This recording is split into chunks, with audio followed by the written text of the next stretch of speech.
You are not listening to an AI-generated voice. This is the actual voice of a human being, Edward E. French, coming to you from Suite G1 in the studios of World Brain Audio. The Monkeyspoons.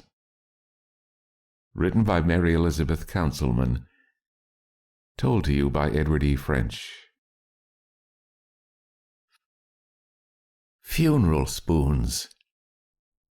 What a gift for a man to give his bride! The little shop seemed to have taken the musty, worm-eaten quality of furniture and relics it offered for sale. There was an all-pervasive odor of mildew and decaying wood.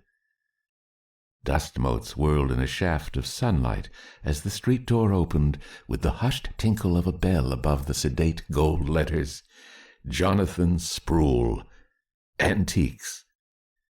The three young people who entered, arm in arm, looked as out of place in such a shop as three children at a board meeting.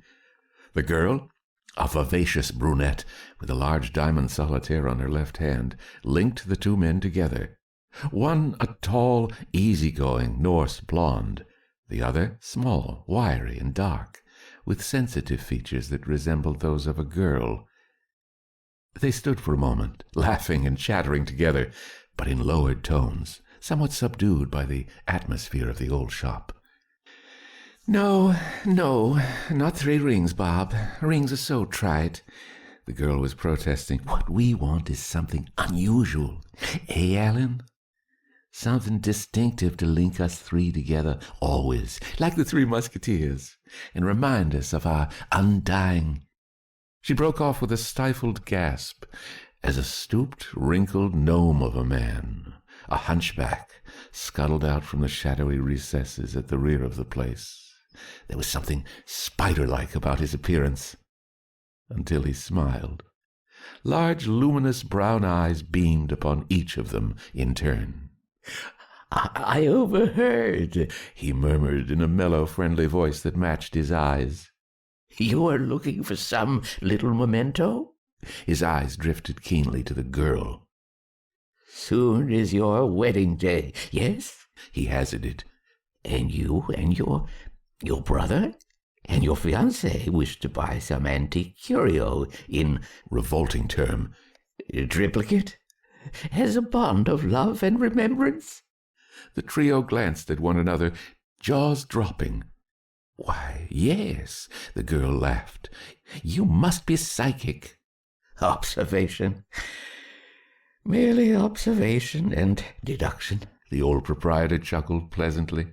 I have very little trade here, worse luck, and much time to meditate. Now, what did you have in mind? 3 identical snuff boxes, perhaps, 17th century? Or what about lockets, Renaissance Italian, with your pictures in each? I have some that fold open in 3 sections. 2 of them could be worn as watch fobs, of course. He smiled at the 2 utterly unlike but congenial young men. They grinned back at him, wandering curiously among the cluttered displays of crow's nest tables, hammered brass fire dogs, old spinning wheels, and 100 other reminders of generations past. Idly they wandered over to a showcase of antique silverware, ornate gold and silver sugar shells, pickle forks with tiny demons on the handle, little salt spoons, and graceful, crisp-shaped butter knives. The girl strolled away by herself, poking about with quiet fascination. Presently, her eyes fell on a small, worn black velvet case pushed half out of sight on a shelf. She leaned to open it and called out eagerly, Look! Oh, Alan! Bob! Look! I've found some Monkeyspoons! She beckoned to her brother and fiancé, then smiled across the shop at the old proprietor, whose sudden look of agitation she failed to notice. These are Monkeyspoons, aren't they, Mr. Sproul? I've never seen any with a drinking monkey perched on the knob. It's always stylized, a fawn or a skull. These must be very old. The 2 men moved to her side, fondly amused at her excitement. The blond one, Bob, looked at the dark one, Alan, and spread his hands humorously. "What on earth," he drawled, "are Monkeyspoons? Alan, if we're going to open that antique shop of ours with my backing and Marcia's and your experience, you'll just have to brief me on these." The brother and sister started explaining, both at once, interrupting each other. They gave up, laughing. Then suddenly Mr. Sproul stepped forward, edging unobtrusively between the three young people and their black velvet box. "Monkeyspoons," he explained diffidently, "were presented by the old Dutch patroons to honored guests and relatives as late as the 17th century. They were mementos of some occasion, a funeral most often, as you can see from these very fine specimens." Skillfully he steered the trio away to another showcase, shutting the black velvet box behind him with a furtive gesture. "These," he pointed out one set of 5, "are typical. Note the wide, shallow, fluted bowl of the spoon, very thin silver, bearing a hammered-out picture symbolic of funerals, a man on horseback delivering the invitations, with a churchyard in the background. These bear a likeness of St. Michael, weigher of souls on Judgment Day. This one has a picture of a mourner weeping over a cinerary urn." "Cheerful little trinkets, aren't they?" Bob laughed, resting one hand on Alan's shoulder and sliding his other around his fiancée's waist. "Mean to say they passed out these things at funerals? Like flowers at a party?" "Not exactly," Mr. Sproul smiled. "They were hung around the rim of the punch bowl at the Dude feast, dead feast. Something like the Irishman's wake. A small silver lozenge. The seal was always welded at the center of the handle, engraved with the name of the deceased and the dates of his birth and death. The handles are quite slender, as you see. They curl backwards like the end of a violin to form the knop, on which is mounted a silver fawn or a skull or a monkey?" the girl asked eagerly. "Why Monkeyspoons, Mr. Sproul?" She drifted over to the black box again and picked up one spoon. "I've always wondered why they're called that." "That," the old dealer shrugged his humped shoulders, "is an enigma among antique experts.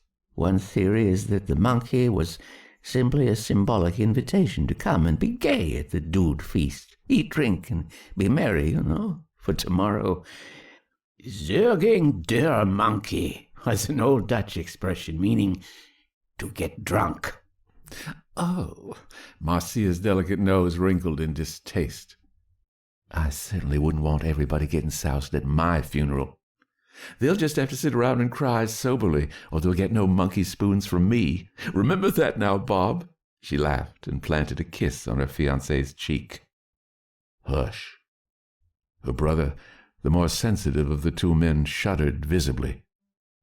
"Marcia, don't be so morbid. People shouldn't joke about." "Who's morbid?" The girl laughed more gaily, winking at Bob. "Oh, Alan, you're a sissy." "Do come and look at these darling Monkeyspoons over here. Those with the drinking monkey are very rare, aren't they, Mr. Sproul? There are only 3 of these." Her face lighted, and she whirled about with a sudden idea. "Oh, why don't we choose these as our keepsakes? I could have mine made into a scarf pin, Bob. Yours and Alan's could be watch fobs, or you could have them welded on silver cigarette cases. Some old Dutchman's funeral spoons. Wouldn't that be just too gruesome and clever? And," she added eagerly, "we can call our antique shop the 3 Spoons, and people will drop by in droves just to ask us why. Bob, darling, please buy them." Her fiancé grinned at her fondly, winked at her discomforted brother, and reached for his checkbook with a light shrug. "All right, my precious. All right, anything your foolish little heart desires. But funeral spoons!" he roared with amusement. "What a gift from the groom to give to the bride. Mr. Sproul, how much are you asking for?" He broke off, caught by the expression on the face of the hunchbacked antique dealer. Mr. Sproul looked frightened. There was no mistaking that quiver about his mouth or the agitation in his kindly old eyes. Wouldn't you prefer something less expensive? He blurted. Those particular spoons are almost a collector's item. Besides, he added in an oddly loud tone, they are not mine to sell. Really, they are not mine. He emphasized the words queerly and glanced toward the dark rear of the shop as though he were speaking for the benefit of some skulking eavesdropper whom they could not see. The former owner, he lowered his voice again in apology, was a Mrs. Havisham, an elderly widow. Her heirs have not yet been located. She died intestate about a month ago, shortly after buying the set of 4 Monkeyspoons at an auction. She kept 1 spoon and left 3 of them with me to sell for her at a profit, merely as her agent, he emphasized sharply with another odd glance towards a particularly dark corner. She kept a 4th spoon, not wanting to part with her entire collection. She was asphyxiated in a garage, he added with apparent irrelevance. Carbon monoxide gas from a car. An accidental death, of course, he said quickly again with that nervous glance into the shadows. The girl Marcia, her fiancé Bob, and her brother Alan looked at one another significantly. The old hunchback was certainly peculiar, to say the least. A borderline mental case, Bob's raised eyebrows suggested. With a glance at his fiancée's disappointed expression, he became brisk and businesslike. Well, you have the legal right to sell the spoons, though, and collect your commission, he pointed out shrewdly. How much? $500, Mr. Sproul murmured, then added with a manner of pleading. That's exorbitant, of course. I can find you something much more attractive for the price. Exorbitant? You can say that again. For 3 little spoons? The blond young man whistled good-humoredly, but uncapped his fountain pen. That's $500 apiece, Mr. Sproul said hurriedly, for each spoon. Now I'm sure you wouldn't care to pay so much for a whim. Let me just show you. Bob set his jaw stubbornly, giving the old dealer an oblique look. Mr. Sproul, don't you want to make this sale? Look, if you're trying to run up the price, he snapped, just because my fiancée has taken a fancy to... He broke off, grinned abruptly, and spread his hands in rueful defeat. All right, you old pirate. 1,500 it is. He smiled indulgently at the girl beside him, who was shaking her head violently. If it's something you really want, darling, you shall have it. Old Mr. Sproul sighed deeply, with a tone of resignation rather than of satisfaction. The price, he said heavily, is $500 for the set, if you insist on buying it. But I must tell you this, although I am sure you young people will laugh at me, or perhaps be even more intrigued by these devilish spoons. You see, Mr. Sproul gulped. They are supposed to be cursed. The 2 men did laugh, but the girl's face lighted up. She clapped her hands as pleased as a child with its first jack-o'-lantern. Oh, a curse! How marvelous! Why didn't you tell us before? Now I simply must have them. The old hunchback nodded and shrugged. As I predicted, he murmured, then doggedly, the spoons are mementos of the funeral of an old Dutch patroon, Schuyler van Grooten. You'll see his name on the seals, who owned and tenant-farmed about half of the Connecticut Valley in the 1600s. Mrs. Havisham had an old Dutch diary written by one of his ancestors. I was able to translate only a few pages when I called at her home, but it seems there were 13 spoons originally. Rather a significant unlucky number, as the patroon was secretly murdered by friends and relatives who would inherit his estate. One by one, the story goes, he caused 6 guilty ones to die, exactly as he himself had died. The remaining owners of the Monkeyspoons became frightened finally and gave theirs away, thereby escaping his vengeance. But anybody who owns the spoons inherits the curse, is that it? Marcia cried delightedly. Alan, isn't it exciting? Oh, Bob, do give Mr. Sproul a check before somebody comes in and buys our haunted spoons right out from under our noses. The antique dealer looked at her and sighed. He saw the girl's brother bite his lips, frowning, but the blond young man grinned at his fiancée and wrote out a check for the 3 Monkeyspoons. Opening the black velvet box, he presented one of the spoons to Marcia with an exaggerated bow. The second he gave to Alan, holding it over his wrist like a proffered rapier. The 3rd spoon he thrust carelessly into the pocket of his tweed coat. Then, laughing at his horseplay, Marcia offered an arm to each of the 2 young men, and they marched out together, whistling in harmony, into the sunlit street. Behind them, old Mr. Sproul, although he was not a very devout Catholic, crossed himself. He ran a finger around under his collar and inhaled noisily, aware all at once of the extreme stuffiness of his little shop. It was unusually close in here today, he thought, almost stifling. He scurried to a window and flung it open, gulping in lungfuls of cool autumn air, as if, for some reason, he found it terribly hard to breathe. It was almost closing time. About a week later, when the bell over his door tinkled again and 2 of the attractive young threesome walked into his shop, Mr. Sproul scuttled forward to meet them, beaming in recognition. But his smile faded at the sight of the grim expression on the blond man's face, and the stunned, swollen-eyed look of the pretty girl. She had been crying, the old dealer saw, and Bob, her fiancé, was tight-lipped and cold with anger. "Yes," Mr. Sproul murmured hesitantly, "you were not satisfied with your purchase." An odd look of hope leaped into his eyes. "You wish to return the spoons, perhaps? Of course I shall be glad to refund your—" For answer, the blond man thrust one of the delicate little Monkeyspoons under his nose, pointing to the tiny silver seal welded at the center of the handle. "Is this your idea of a joke?" he snapped. The antique dealer blinked, and, putting on an old-fashioned pair of square-lensed spectacles, peered at the spoon. The blood ebbed slowly from his face. I don't understand," he stammered. "When I sold them to you, the inscriptions read, 'Schuyler Van Grooten, born August 3, 1586, died June 8, 1631. But now it reads, Alan Fentis, born September 14, 1924, died November 3, 1949. Why, that's yesterday."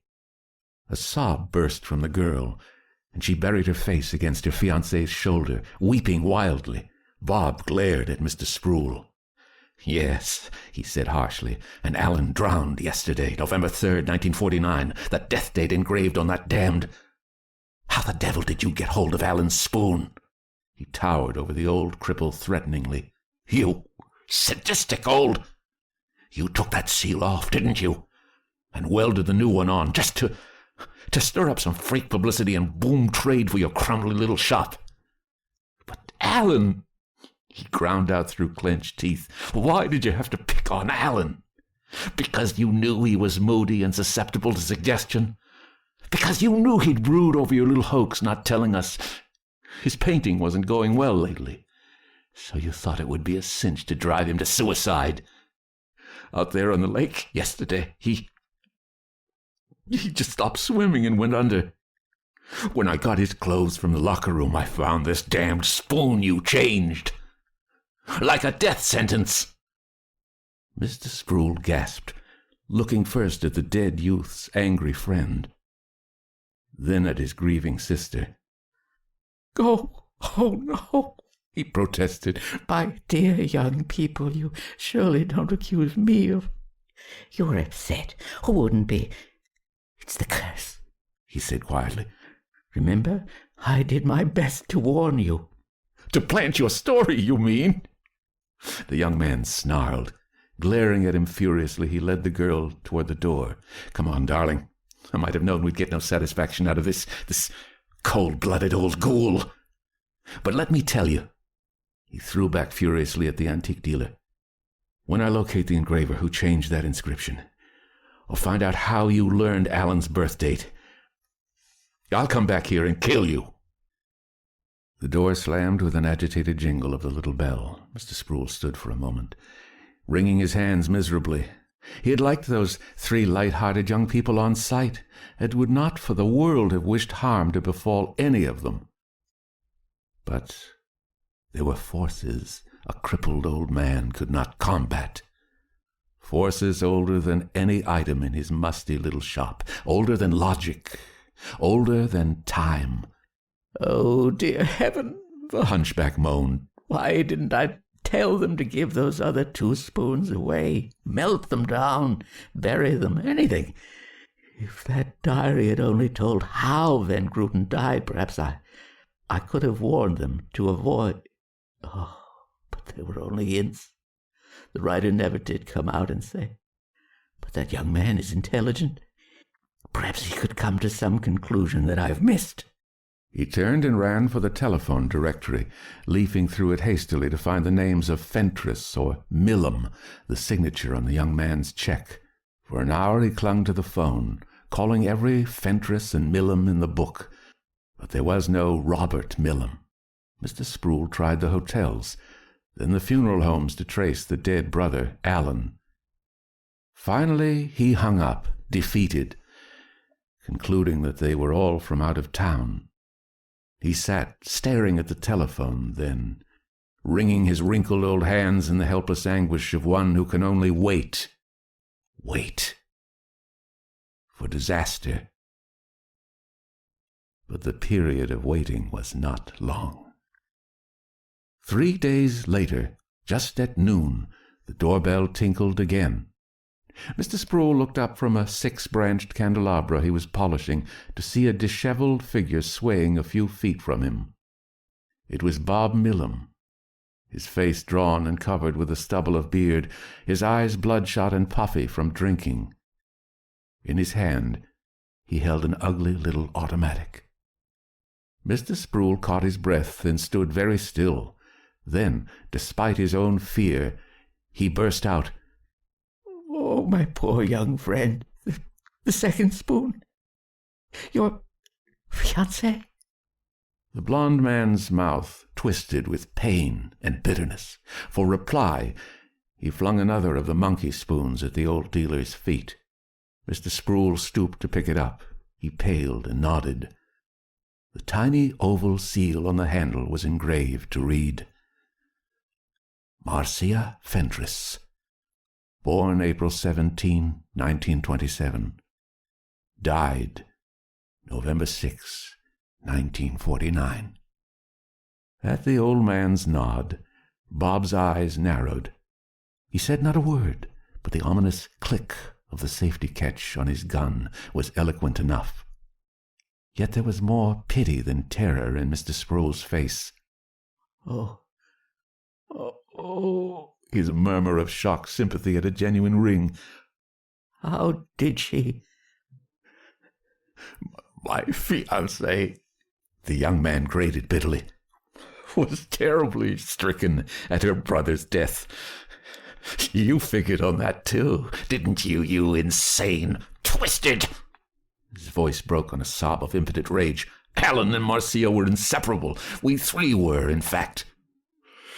Marcia couldn't sleep, so last night she took a big dose of sleeping pills.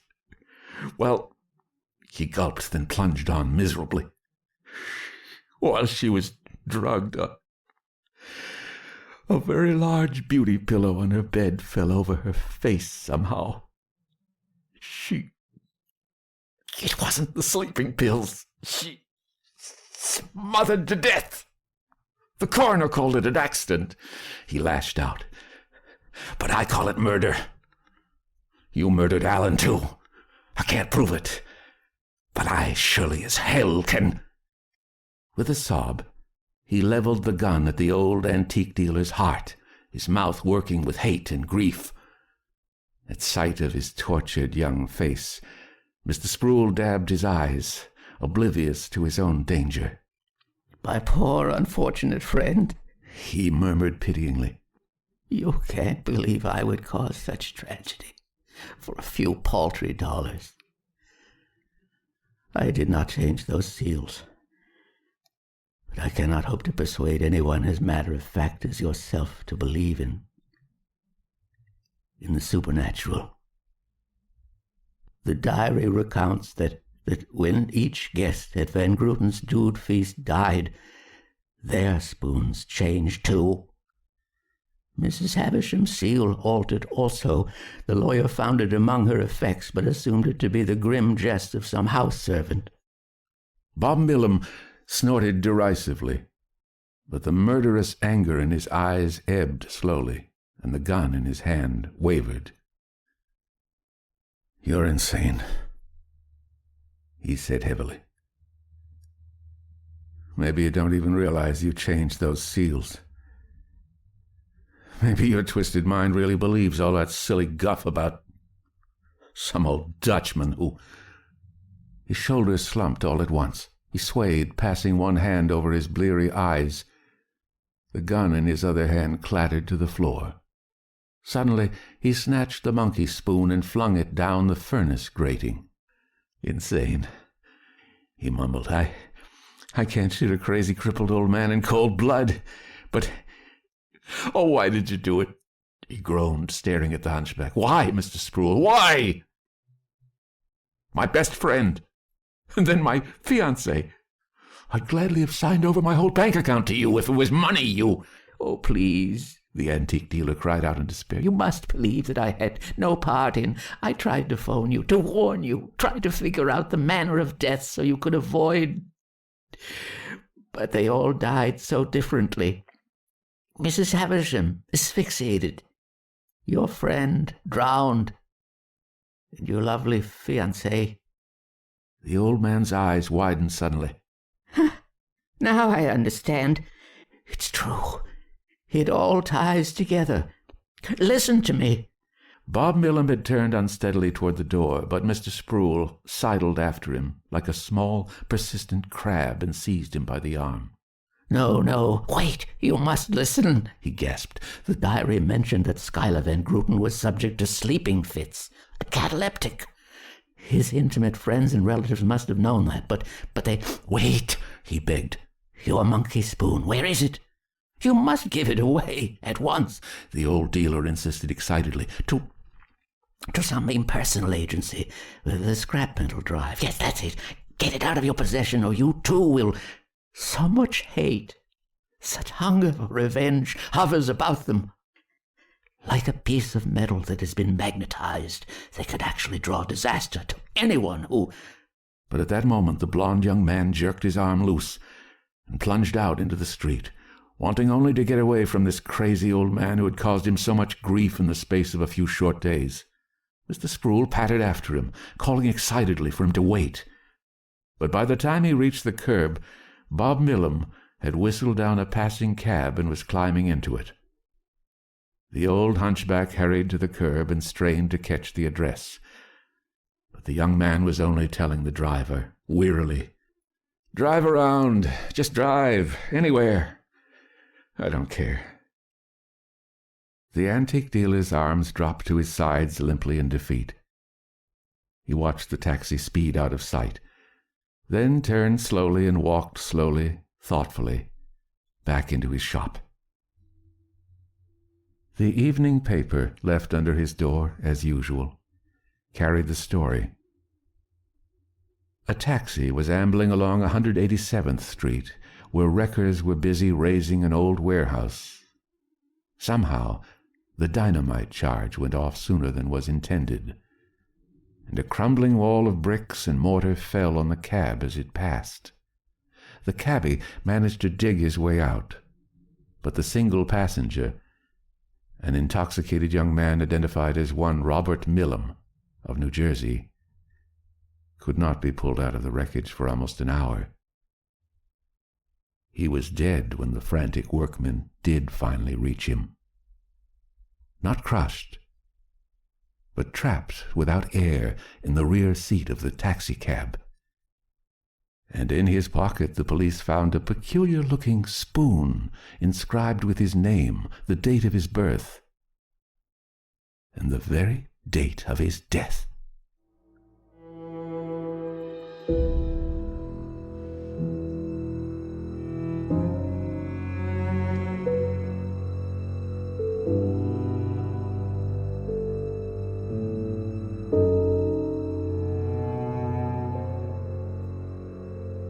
This recording of the Monkeyspoons is copyright 2024 by Edward E. French, all rights reserved. Inquiries should be addressed to email edwardfrench06@hotmail.com.